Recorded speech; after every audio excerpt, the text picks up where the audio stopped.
Dans cet entretien, je veux parler avec vous de certaines émotions que sont susceptibles de vivre des parents à l'occasion de leurs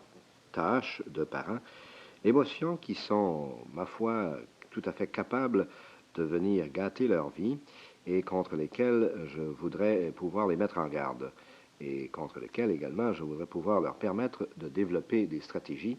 qui les amènent à ne pas éprouver ou du moins à éprouver rarement ces émotions. Les parents éprouvent fondamentalement toutes sortes d'émotions, mais celles dont je vais parler ici, là, sont surtout des émotions négatives, des émotions désagréables dont il pourrait fort bien se passer. Au premier rang de ces émotions, il faut ranger l'anxiété que tant de parents, probablement tous les parents, éprouvent par moment, du moins, à propos de leurs enfants. Enfin, cette émotion, cette anxiété peut être vécue à propos pratiquement de n'importe quoi. À chaque fois qu'un père ou une mère se dit qu'un danger quelconque menace ses enfants et que ce danger pourrait être considérable et qu'il n'y aurait pas moyen pour le parent d'y échapper, ni pour l'enfant d'ailleurs, que ni l'un ni l'autre ne pourrait y faire face de façon constructive, eh bien,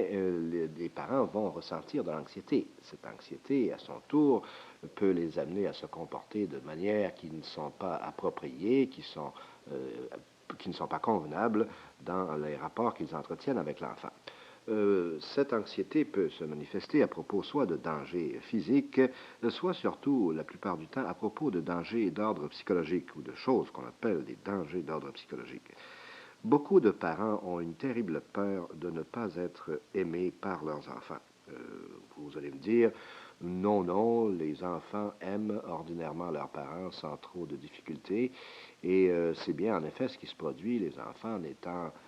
pas très critiques dans la distribution qu'ils font de leur affection, et étant